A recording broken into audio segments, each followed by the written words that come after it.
दलितों के अगर किसी शोषण किसी पार्टी ने किया है तो जो 60 साल जिसने देश पे राज किया उन्होंने शोषण किया। बाबा साहब के नाम से बाबा साहब की फ़ोटो दिखा के हम लोगों के वोट लेते गए। कभी बाबा साहब को सम्मान देने का काम किया क्या? बाबा साहब के आज उनके चाहे उनके 5 जो तीर्थ स्थान मोदी जी ने बनाए, इससे पहले किसी प्रधानमंत्री ने सोचा? लगातार अगर अनुसूचित जाति समाज के उद्धार की, उनके सम्मान की, आज मोदी जी की कोई भी योजना हो उसको अगर सबसे ज़्यादा लाभ मिलता है अनुसूचित जाति समाज के लोगों को मिलता है। कभी राष्ट्रपति जी के नाम पे विरोध करती थी कि ऐसे राष्ट्रपति बनाए, अब राष्ट्रपति जी के नाम पे बात करते हैं कि राष्ट्रपति जी को मुहूर्त करना चाहिए। ये लोकतंत्र है, लोकतंत्र के हमारे लोकतंत्र का वो मंदिर है और लोकतंत्र के सबसे बड़े मुखिया हमारे देश के प्रधानमंत्री जी हैं। अब वो प्रधानमंत्री जी उसका उद्घाटन कर रहे हैं तो पूरा देश को और पूरे देश के साथ साथ सभी सांसदों को मिलकर इस लोकतंत्र के मंदिर का उद्घाटन में शारिक होना चाहिए और सभी को इसका स्वागत भी करना चाहिए। पार्लियामेंट का बायकॉट करना, दुनिया के इतिहास में पार्लियामेंट के स्पीकर जो होते हैं वो पार्लियामेंट के सर्वे सर्वा होते हैं। पार्लियामेंट के 8000 एम्प्लॉय भी उनके अंडर काम करते हैं। पार्लियामेंट की सारी मैनेजमेंट उनके अंडर है। वो प्रधानमंत्री जी को अगर उद्घाटन करने के लिए बुलाएंगे तो प्रधानमंत्री उद्घाटन नहीं करेंगे तो कौन करेंगे जी? वो अभी ये लोग एक एक करके देखना और 4-6 महीने बाद अपनी सदस्यता से भी रिजाइन करेंगे। देखिए, जिस प्रकार से बाकी सभी देश एकजुटता दिखाते हैं, मुझे लगता है कि इसे एकजुटता का परिचय, ये कोई संसद भवन अकेले ना तो मोदी जी के लिए बन रहा, ये सबके लिए बन रहा है। तो सभी दलों को एकजुटता दिखाते हुए ये एक देश की चीज़ बनी है, उस देश की चीज़ के बनी हुई चीज़ के ऊपर सबको आना चाहिए और एक अच्छे मन से वहाँ पर उसका उद्घाटन करना चाहिए। प्रधानमंत्री नरेंद्र मोदी भारत पहुंच चुके हैं और उनका जो है यहाँ पर हार्दिक स्वागत जो है वो दिल्ली की जनता के साथ साथ भारतीय जनता पार्टी दिल्ली इकाई ने किया। हमारे साथ बीजेपी दिल्ली ऐसी जो यहाँ पर शेड्यूल कास्ट का मोर्चा है उनके प्रदेश अध्यक्ष भूपेंद्र गोठवाल हैं, उनसे बात करेंगे। 2 दिन बाद नई संसद भवन का उद्घाटन है और उसको लेकर राजनीति बहुत ज़्यादा गर्मा गई है। एक तरफ जहां 19 विपक्षी दल उसको लेकर के बहिष्कार कर रहे हैं कि हम नहीं पहुंचे, कुछ समर्थन में भी हैं। कहीं ना कहीं पीएम मोदी ने इनडायरेक्टली से ही ये बताने का प्रयास किया कि जब मैं ऑस्ट्रेलिया में था तो वहाँ पर पूर्व प्रधानमंत्री भी आए थे, विपक्ष भी आए थे, सब जो है लोकतंत्र को सेलिब्रेट कर रहे थे। और कल गृह मंत्री अमित शाह ने भी कहा कि इसमें सबको आना चाहिए, हर चीज़ में राजनीति नहीं करनी चाहिए। ये देश की जनता समझ रही है। देश की जनता समझ रही है कि विपक्ष की भूमिका जो उनको निभानी चाहिए वो तो निभा नहीं रहे। वो जनता की लड़ाई लड़ने क्योंकि है नहीं, इसलिए उनको बिना बात के मुद्दे उठाती हैं।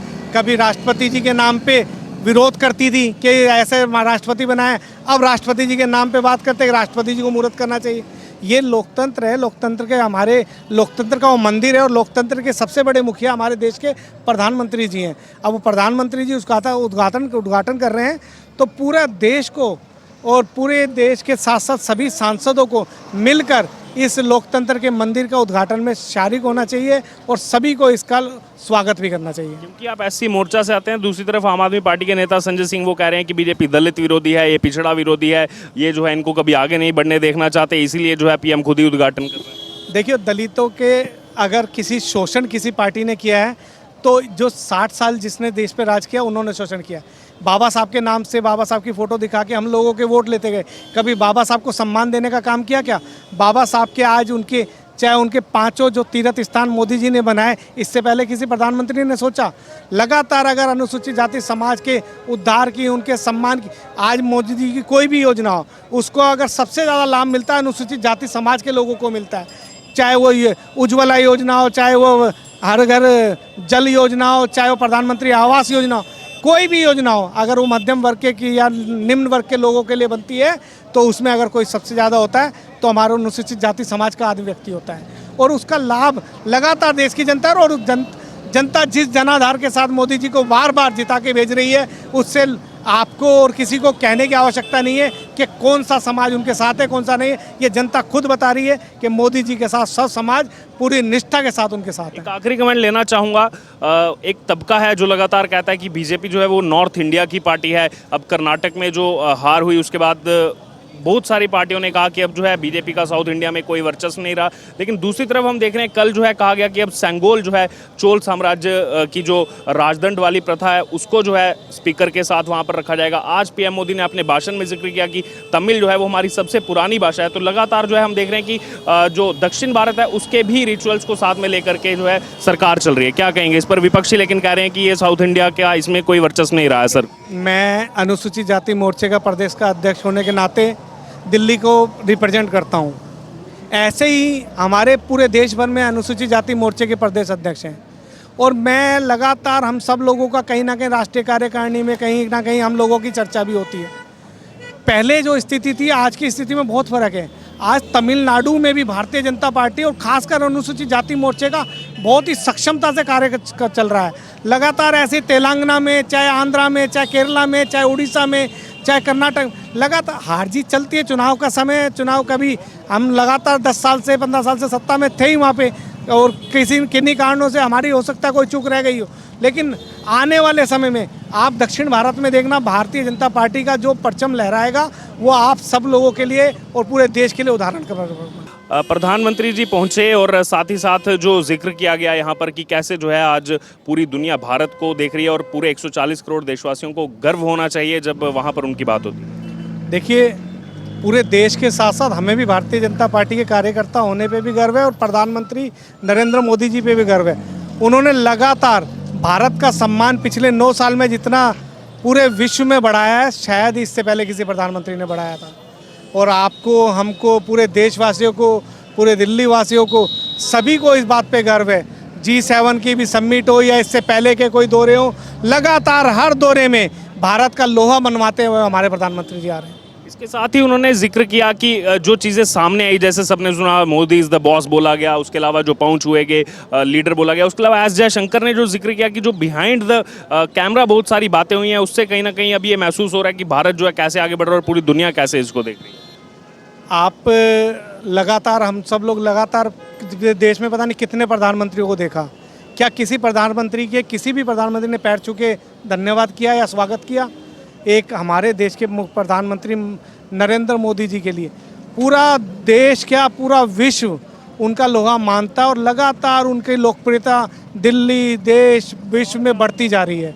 और 7वें आसमान पे जिस हिसाब से वो लोग चढ़ते जा रहे हैं, आने वाले समय में भारत एक जो हम विश्व गुरु का सपना देखते थे, वो विश्व गुरु का सपना अगर कोई साकार कर रहा है तो हमारे देश के प्रधानमंत्री नरेंद्र मोदी जी का। हमारे साथ भारतीय जनता पार्टी के सांसद रमेश बिदुड़ी हैं। रमेश जी, प्रधानमंत्री का जो जोरदार स्वागत हुआ, इसी बीच जो उन्होंने अपना भाषण दिया, सबसे ज़्यादा सेंटर ऑफ अट्रैक्शन था कि ऑस्ट्रेलिया में जब वो थे सिडनी में, तो विपक्ष भी वहाँ पर आया, पूर्व प्रधानमंत्री भी आए और दूसरी तरफ अभी जो है 2 दिन बाद नई संसद का उद्घाटन है, आप भी सांसद हैं। 19 दल जो है वो बॉयकॉट कर रहे हैं इसका। देखो, 19 दल कोई बाइकआउट नहीं कर रहे, उनको अपनी रोजी रोटी तलाश रहे हैं।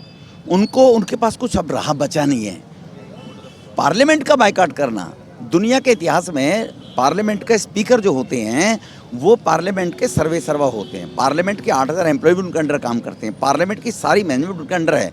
वो प्रधानमंत्री जी को अगर उद्घाटन करने के लिए बुलाएंगे तो प्रधानमंत्री उद्घाटन नहीं करेंगे तो कौन करेंगे जी? वो अभी ये लोग एक एक करके देखना और 4-6 महीने बाद अपनी सदस्यता से भी रिजाइन करेंगे। ये जो नैरेटिव बनाने की कोशिश करते हैं भारत को बदनाम करने के लिए, पहले भी नैरेटिव बनाने की कोशिश करी, विदेशों में जा कर और भारत के बारे में रोए हैं, क्या भारत के अल्पसंख्यकों के साथ अन्याय हो रहा है? तो इसीलिए ये अपनी रोजी रोटी तलाशने के लिए इस प्रकार की नौटंकी करते हैं। भारत के 140 करोड़ लोग, उनका आशीर्वाद मोदी जी के साथ है। एक आखिरी कमेंट ये लेना चाहूँगा, जो उन्होंने विपक्षियों पर हमला बोला कि मेरे से हिसाब मांगते थे वैक्सीन को लेकर कि वैक्सीन जो है हमारे बच्चों की वैक्सीन खा गए, बाहर देशों को दे दी। अब जो है बाहर के देश जो जानते भी नहीं थे भारत को, वो आज कहते हैं कि वैक्सीन जो है हमें वहाँ से लगी है। इसके क्या मायने देंगे? उस परिवार को क्या कहोगे कि परिवार के अपने लोगों की पूर्ति होने के साथ साथ बची हुई चीज को कबाड़ में ना फेंककर, ब्लैक में ना बेचकर, ब्लैकमेल ना करके किसी गरीब की आवश्यकता की पूर्ति दे दी जाए, वो मोदी साहब ने किया है। भारत की चिंता करते करते हमारे भारत की महान संस्कृति वसुधैव कुटुंबकम, दुनिया हमारा, विश्व हमारे कुटुंब है, ये पुरानी हमारे पूर्वजों की पद्धति को मोदी जी ने चलाया है। हमारे पूर्वज जो हैं उनको गौरवान्वित किया है। बहुत बहुत धन्यवाद रमेश। लगभग रात 2:30 बजे से जो दिल्ली की जनता है, बीजेपी के कार्यकर्ता हैं, वो दरअसल पालम एयरपोर्ट के बाहर जुटे हुए थे प्रधानमंत्री नरेंद्र मोदी के स्वागत के लिए। प्रधानमंत्री नरेंद्र मोदी आए भी और आने के साथ साथ विपक्षियों पर हमला भी जो है वो शुरू हो गया। उन्होंने कहीं ना कहीं ये बताने का प्रयास किया जो नई संसद भवन का उद्घाटन होने वाला है 19 दल बहिष्कार कर रहे हैं और जो उन्होंने ऑस्ट्रेलिया का जिक्र किया कि वहाँ पर सब जो है उसमें चाहे विपक्ष हो चाहे पूर्व प्रधानमंत्री हो सब पहुँचे हुए थे, कहीं ना कहीं ये इन दलों को मैसेज देने का प्रयास था कि आप भी संसद भवन में पहुँचे। क्या कहना चाहेंगे?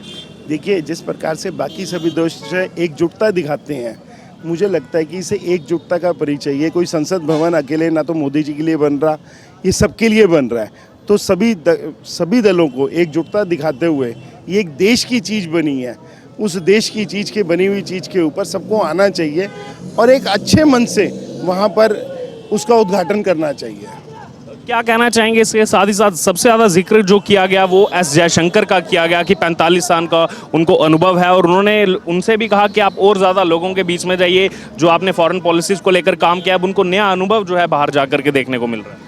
देखिए, किसी भी अधिकारी, जब एक अधिकारी इस लेवल का कभी पॉलिटिक्स के अंदर आता है तो उस अधिकारी से बहुत ज़्यादा अपेक्षाएं होती हैं कि वो अधिकारी किस प्रकार से देश से, हमारे और देशों से संबंध मधुर करेगा। तो जयशंकर जी ने इस हमारे पूरे देश के विश्व पटल के ऊपर हमारे देश का नाम रोशन किया है और हर समय जिस प्रकार से सुषमा स्वराज जी भी हमारे देश का नाम रोशन करती रहती थी और एक सूझबूझ के निर्णय लेती थी, उसी प्रकार से जयशंकर जी भी एक बहुत सूझबूझ के निर्णय ले रहे हैं जो आने वाले समय के अंदर एक दूरगामी जो है हमारे देश का भविष्य तय करेंगे। पीएम मोदी के भाषण में उन्होंने जिक्र किया कि मैं ट्रैवलिंग में रहता हूं लेकिन जब भी समय मिलता है तो भारत कैसे आगे बढ़े उसकी बात जो है विदेश में लोगों के साथ करता रहता हूं। इसके क्या मायने देखते? आने वाले जो भविष्य है, हमारी युवा पीढ़ी है, उसका भविष्य भी वो तय करते हैं, जिससे हमारा जो नव भारत यानी कि भारत को यानी कि एक विश्व गुरु कैसे बनना है और युवाओं को एक प्रेरणा देते हैं। इसके अलावा क्या कहना चाहेंगे, जो वैक्सीन का जिक्र किया कि कैसे विपक्षी मेरे से हिसाब मांगते थे लेकिन आज जो है पूरी दुनिया देख रही है, पूरी दुनिया जो है लोहा मान रही है भारत का, जो भारत ने मदद की वैक्सीन में। ये देखिए ना कि हमारा स्वस्थ भारत श्रेष्ठ भारत है। हर यानी कि युवा, बाकी देशों में देखिए कैसे वैक्सीन के लिए मारामारी हो रही थी, भारत ने खुद उसको डेवलप किया।